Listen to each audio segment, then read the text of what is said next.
Bine ați venit, dragilor din Zodia Scorpion, oriunde v-ați afla în această lume. Ca de fiecare dată sunt încântată să fim din nou împreună la o nouă lectură pentru următoarea săptămână a lunii august, perioada cuprinsă între 10 până pe 16 august, așa că, dragilor, toți cei care aveți nu doar Soarele, ci și Luna, Venus sau poate ascendentul în Zodia Scorpion, această lectură este de asemenea și pentru voi. Desigur, așa cum am făcut-o și la celelalte zodii, voi nu veți face excepție. Înainte să intrăm în lectura voastră, vreau să fac o mică paranteză pentru că săptămâna aceasta, pe data de 12 august, are loc, după cum probabil că mulți dintre voi știu, o eclipsă totală de soare. Așa că eu, de la mine puterea, așa vă rog, depinde de voi ce veți face, dacă doriți să urmăriți, să aveți mare grijă la ochi. Curiozitatea este firească, mai ales că vorbim despre un fenomen rar, un fenomen spectaculos, dar eu zic că nu merită să ne punem vederea în pericol la propriu, așa că nu priviți direct soarele și nu folosiți ochelari de soare obișnuiți sau decât aparatul mobil sau nu știu ce alt aparat, în afara celor ochelari speciali făcuți special pentru acest eveniment. De asemenea, cei care aveți copilași, mai ales fac acest îndemn pentru toți cei dintre voi care, ca și mine, de exemplu, eu mă aflu în Spania, la mine va fi vizibilă, în unele zone de pe glob va fi vizibilă total, în altele parțial, dar sfatul meu, indiferent unde vă aflați și știți că din punctul respectiv o puteți urmări, fie ea totală sau parțială, totuși protejați-vă și mare grijă cu copilașii, dragii mei. Pentru că nu este de joacă, vederea este importantă și mai ales la copii care au retina foarte sensibilă. Pentru câteva minute pe care le puteți urmări și la televizor sau pe internet, eu zic că nu știu dacă de tare se merită, da? În altă ordine de idei. De asemenea, vă anunț că voi face un videoclip separat dedicat acestei eclipse din 12 august, în care voi vorbi mult mai pe larg despre partea asta astrologică, energetică, spirituală a acestei eclipse și, desigur, vom vedea ce mesaj poate aduce această eclipsă pentru fiecare dintre cele 12 zodii. Așa că, cei interesați, eu, în funcție de cum voi termina lecturile, acest set de lecturi, oricum va fi până în data de 12 cu siguranță, vreau să fac acest videoclip special pentru acest eveniment astral. Dar acum, haideți să intrăm în lectura voastră și să vedem care este energia generală pentru dragii mei din Scorpion în această săptămână 10-16 august. Să vedem care este energia voastră. Trebuie să vă spun că voi fiind un semn fix, la fel ca și Leu, Vărsătorul și Taurul, e posibil și voi să resimțiți această săptămână, energia asta să o resimțiți destul de puternic. De ce spun acest lucru? Pentru că această eclipsă totală de soare are loc în Leu și implicit poate, să zicem așa, nu neapărat afecta, dar și voi puteți resimți într-un mod destul de neobișnuit acest fenomen. De ce? Pentru că și voi, la fel ca și Leu, sunteți o zodie fixă și de obicei când o zodie fixă e afectată sau o zodie, mă rog, nu știu, ca din partea asta cardinală, mutabilă, posibil, sunt afectate cumva într-o măsură diferită, desigur, și celelalte zodii din aceeași categorie. Dar, haideți să vedem și avem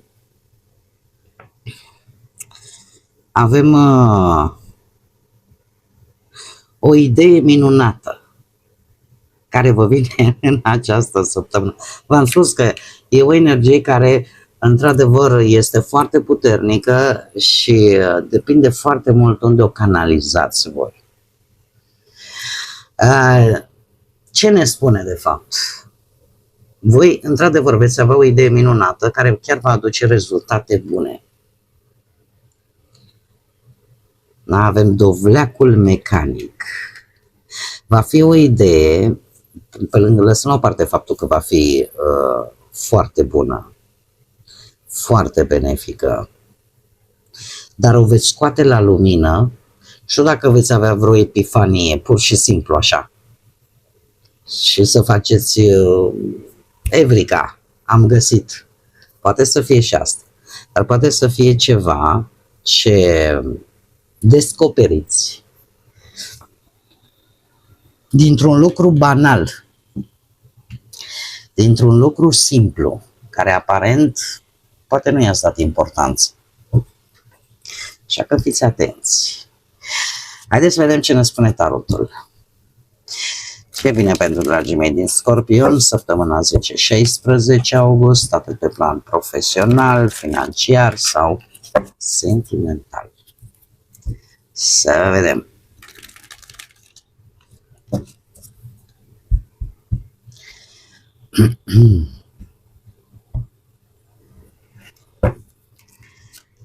Și avem avem un paș de cupe, avem un as de cupe, avem un 10 de cupe, avem un 10 de monede, măi dragilor, se pare că vă priește săptămâna asta.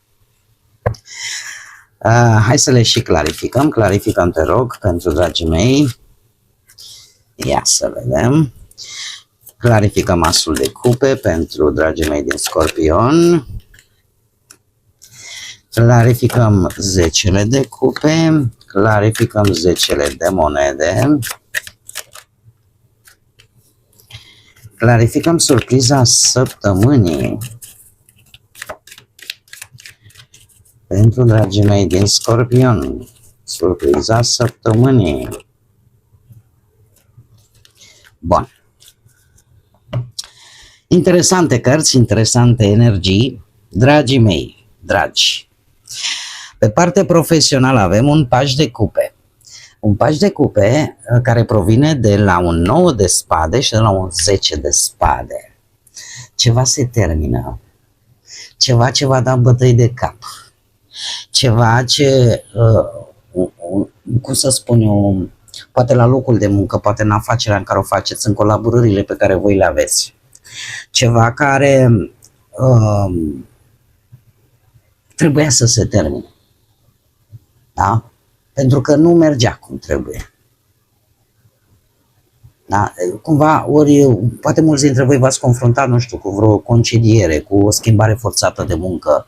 Poate a trebuit să renunțați la o idee care voi ați văzut că nu mai funcționează. Da? Toate astea se termină, pentru că avem un paș de cupe. Alte zodii de apă pot interveni în această situație, rac, pești sau poate tot Scorpion, la fel ca și voi. Cert este că apare o idee nouă, o propunere foarte bună în această săptămână. Este un mesaj intuitiv. Îmi vorbește de un început, cum să spun eu, pe care voi îl simțiți cumva. Și poate chiar aici asta este ideea care efectiv vă va aduce beneficii. Dragilor, eu zic așa, pe parte profesională, dacă 9 de spade v-a adus multă îngrijorare, mult stres, nopți nedormite, teama că lucrurile nu vor merge cum trebuie, pe urmă vine și 10 de spade, care, ce se întâmplă? Normal, au fost lucruri care cu siguranță nu v-au plăcut, dezamăgiri poate, dar arată sfârșitul acestei perioade, adică ce era mai greu s-a consumat, chiar dacă a fost dureros pe alocuri, dar din acest final, din aceste lucruri se naște acest paș de cupe care e ca o rază de speranță, așa, după o perioadă atât de grea. Poate să fie ofertă de muncă, propunere care vine exact când voi credeți că nu mai există soluții. O idee creativă, inspirație care vă schimbă total perspectiva, da? Poate să fie un mesaj, o veste, o discuție care redeschide o ușă. Da? Începutul unei perioade mult mai liniștită după tot acest stres din punct de vedere profesional. Acum, pe partea banilor, avem un as de cupe, de unde provine, ce să vezi, de la un 10 de bâte. Dragilor, pe parte financiară, voi ați făcut niște eforturi financiare foarte intense. Poate pentru a încheia ceva, un plan, un proiect, sau pur și simplu ați vrut să vă respectați o promisiune, un angajament, chiar și vis-a-vis de plata la furnizori posibil, o investiție finală sau să finalizați ceva. Da? Ați făcut niște eforturi intense, foarte mari. A trebuit să fiți foarte organizați, să gestionați resursele cu atenție. Probabil că mulți dintre voi ați simțit această povară financiară din cauza cheltuielilor și, desigur, al unor responsabilități pe care le-ați avut din punct de vedere financiar. Lucru care, desigur, v-a făcut să vă stresați destul de mult vis-a-vis de bani. Dar, ce să vezi? Un alt 10?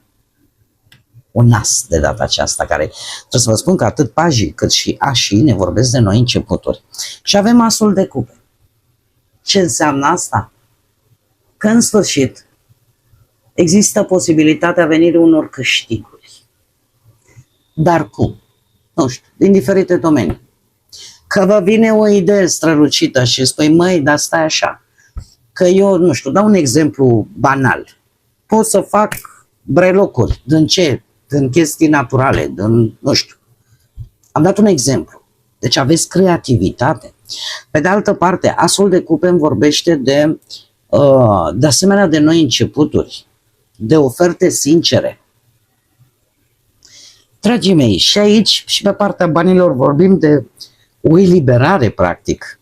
Da? Dacă 10-le ăsta de bâte a spus, domne, Scorpionul a avut multe responsabilități, muncă multă, povară, oboseală, sentimentul ăla că parcă duci totul pe umeri, cel puțin din punct de vedere financiar, ce să vezi? Apare asul de cupe, care produce această eliberare, care aduce posibilitatea ca această perioadă foarte solicitantă în sfârșit să se termine, iar în locul ei să apară această, cum să spun eu, oportunitate mult mai plăcută, mult mai echilibrată și chiar, de ce nu, mult mai profitabilă. Cum poate veni? Păi, prin o ofertă de colaborare care vine după mult efort și din care voi puteți câștiga ceva bănuți, o sursă nouă de venit, o veste bună legată de bani sau pur și simplu sentimentul ăla că în sfârșit presiunea asta financiară începe să se reducă. Mergem mai departe. Pe relație. Cei care sunteți într-un cuplu, păi avem un 10 atât de frumos de cupe, dragilor, o împlinire și o stare de bine. Of, cum nu se poate. De unde provine? De la un cavaler de bâte. Nu știu dacă voi aveți parteneri care au legătură cu zodiile de foc, berbec, leu sau săgetător. Dar aici a fost ceva care a venit foarte repede în viața voastră, au fost relația voastră de ceva vreme, este plină de energie, plină de aventură. Poate chiar ați făcut niște scapade așa spontane, ați petrecut timp poate împreună, există dorință să faceți împreună lucruri noi, există entuziasm și pur și simplu e ca și cum ai zice, trăiesc într-o aventură, dar o aventură plăcută. Lucru care duce la acest 10 de cupe, așa cum am mai spus, o relație plină de iubire, de armonie, o familie fericită poate, comunicarea dintre voi poate mult mai deschisă, încercați să vă sprijiniți reciproc și traversați niște momente de bucurie împreună. Pur și simplu, o să vă simțiți împliniți din punctul ăsta de vedere emoțional la maxim. La maxim. Cei singurei avem aici un 10 de monede. De unde provine el? De la un 5 de cupe. Aici, într-adevăr, este un pic interesant. De ce? Pentru că 5-ul ăsta de cupe îmi poate vorbi de o anumită pierdere la propriu, o anumită dezamăgire în dragoste, ceva care nu a funcționat, sau poate ați fost respinși la un moment dat. Cert este, eu aș vedea în această situație, 5 de cupe l-aș vedea mai mult ca pe niște lecții destul de dure, pe care unii dintre voi le-ați avut. Și poate nu foarte de mult. Știți cum văd eu această energie? Și în special pe acest pachet de tarot.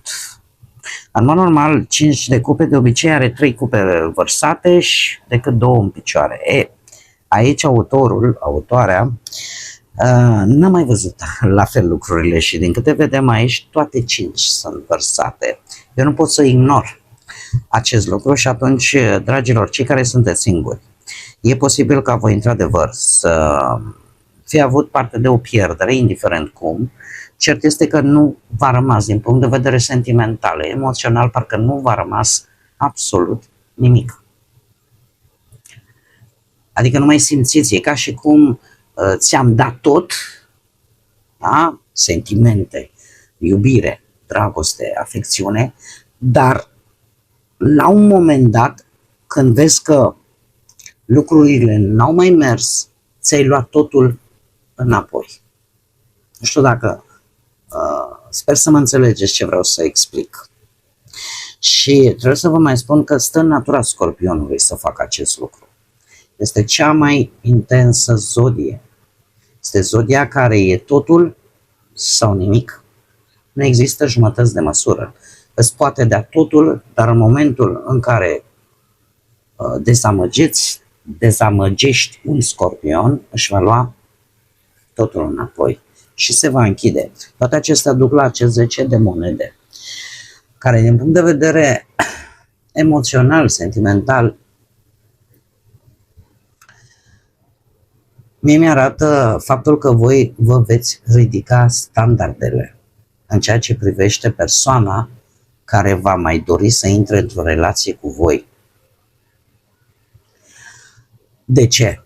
Pentru că voi, într-adevăr, vreți încă un partener matur, o parteneră matură, stabilă. O relație trebuie să fie serioasă, fără aventuri. Voi vreți, poate mulți dintre voi, cu adevărat să vă construiți o familie. Și atunci, această dezamăgire, această pierdere, pe voi vă va face să vă ridicați standardul și la un nivel superior. Deci e ca și cum v-ați învăța o lecție, pentru că trebuie să vă spun, 5 de cupe ne poate vorbi și de lecții și cum să le eviți, cum să eviți aceste greșeli din trecut, să nu le mai repeți în viitor. Așa că voi în această săptămână ați hotărât, așa pur și simplu, știi, în viața mea nu va mai intra oricine. Trebuie să fie cineva care cu adevărat să-și dorească întemeierea unei familii și veți fi mult, mult mai atenți. Surpriza săptămânii o aduce un 2 de bâte. De unde provine el? Și aici este foarte interesant. Avem un rege de monede, cineva ori cu putere financiară avem aici. Poate să aibă legătură cu zodiile de pământ, Taur, Fecioară, Capricorn, Scorpion sau chiar Gemeni. Dragii mei, posibil ca o persoană cu autoritate, poate să fie, nu știu, un angajator, un om de afaceri, client important, mentor, cineva din viața voastră intimă. E cineva care reprezintă stabilitate, siguranță sau, așa cum am mai spus, o autoritate. Moartea vorbește de un capitol care se încheie și care anunță începerea altuia nou. Da, este ceva foarte important, o schimbare foarte profundă. Justiția aduce decizii, acte, contracte, documente, dar în același timp ne vorbește de echilibru, de consecințe firești ale unor alegeri făcute. Din toate aceste lucruri apare doiul de bâte, care spune: acum în sfârșit poți privi înainte și poți să-ți alegi următoarea direcție, să ieși din zona aia de confort cu care te-ai obișnuit și care poate nu a fost tocmai ok și să-ți alegi direcția în care vei merge. Cum? Este pe surpriza săptămânii. Eu aș spune că ori o decizie importantă legată de viitorul vostru va veni, ori o ofertă care vă obligă să alegeți între două direcții, sau semnarea unor acte, încheierea unei situații care, practic, odată cu acest lucru, se deschide un nou drum. Pe de altă parte, doiul de bâte, să știți că mai ne poate arăta și o schimbare de strategie, mai ales în plan profesional sau financiar. De ce spun acest lucru? Schimbarea asta nu este întâmplătoare, să știți. Nu este întâmplătoare și nici superficială. E posibil ca această schimbare să fie rezultatul, într-un mod cât mai normal, firesc, al unui proces sau al unei situații care a ajuns la maturitate, să-i spunem așa. În fine, în concluzie, surpriza săptămânii poate să vă aducă o decizie importantă, o oportunitate care vă face să priviți spre viitor. Regele de monede ne vorbește despre stabilitate, experiență, încheiere de capitol, justiția despre o alegere corectă, o situație care se clarifică, dar, per total, cu doiul de bâte aici, voi sunteți în fața unei situații care vă deschide un nou drum. Așa că ceea ce voi veți decide în această săptămână poate să vă influențeze pe termen mediu și, de ce nu, eu chiar aș îndrăzni să spun, și pe termen lung. Haideți să vedem acum ce mesaj am din oracolul copilului interior. Ia să vedem care e mesajul pentru dragii mei din transformare. Transformare. Nu că n-ați fi voi, sărăcuții de voi, obișnuiți cu aceste transformări care sunt omniprezente de-a lungul vieții voastre. Această transformare, partea de lumină, ne vorbește de evoluție, reînnoire și renaștere. Avem și o parte de umbră care ne vorbește de rezistență, stagnare și teamă. Care e mesajul, îndemnul pentru voi în această săptămână? Îmbrățișează schimbarea și transformarea. Creșterea este la orizont. Ce înseamnă asta, dragii mei? Voi, partea asta de lumină este ceea ce vă poate ajuta pe voi în această săptămână. Adică vreți să evoluați, vreți să vă reînnoiți, să renașteți, dar în același timp aveți și o parte mică de umbră la care trebuie să fiți atenți. Ce înseamnă asta? Nu opuneți rezistență schimbării sau lucrurilor care stagnează. Lasă că nu fac acum. Sau a fricii de necunoscut.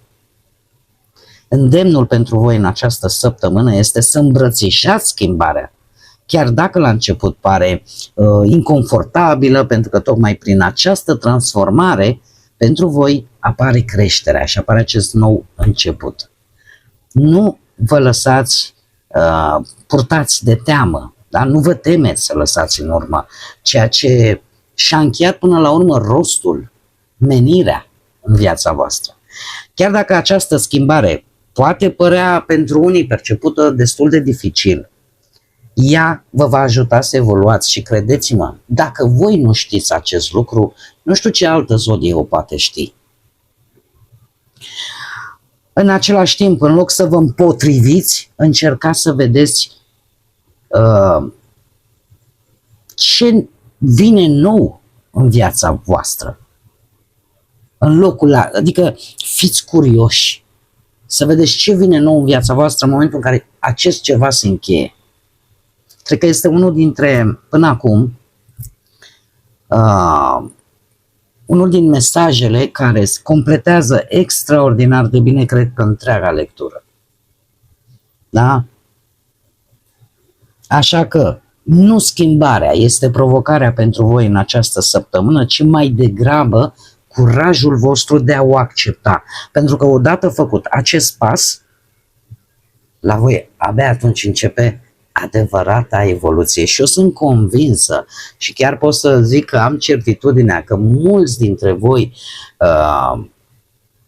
cum să spun eu, veți face acest lucru, veți îmbrățișa această schimbare, voi sunteți obișnuiți și trebuie să, cred că am mai spus-o și o mai spun de câte ori am ocazia, Scorpionul este unica zodie din întreg zodiacul care, în afară de faptul că are parte de foarte multe provocări de-a lungul vieții, de fiecare dată găsește putere, curaj să se ridice și să meargă înainte. Dar nu oricum, el se transformă cu fiecare cădere, cu fiecare situație complicată pe care i-a adus-o viața. Scorpionul nu a ieșit mai rău sau la fel. Nu, a avansat. A deprins lucruri noi, a învățat lecții noi. Pentru că asta e menirea până la urmă și una din caracteristicile acestei zodii a Scorpionului. Bun, dragii mei, cam aceasta a fost lectura pentru voi, pentru această nouă săptămână așa de intensă. Eu vă mulțumesc tare mult că ați fost alături de mine și, desigur, până data viitoare când ne vom reîntâlni la o nouă lectură, nu uitați, suflete frumoase, să gândiți înalt, să zburați înalt și lăsați, desigur, ca pacea, credința, iubirea și lumina să vă însoțească la fiecare pas.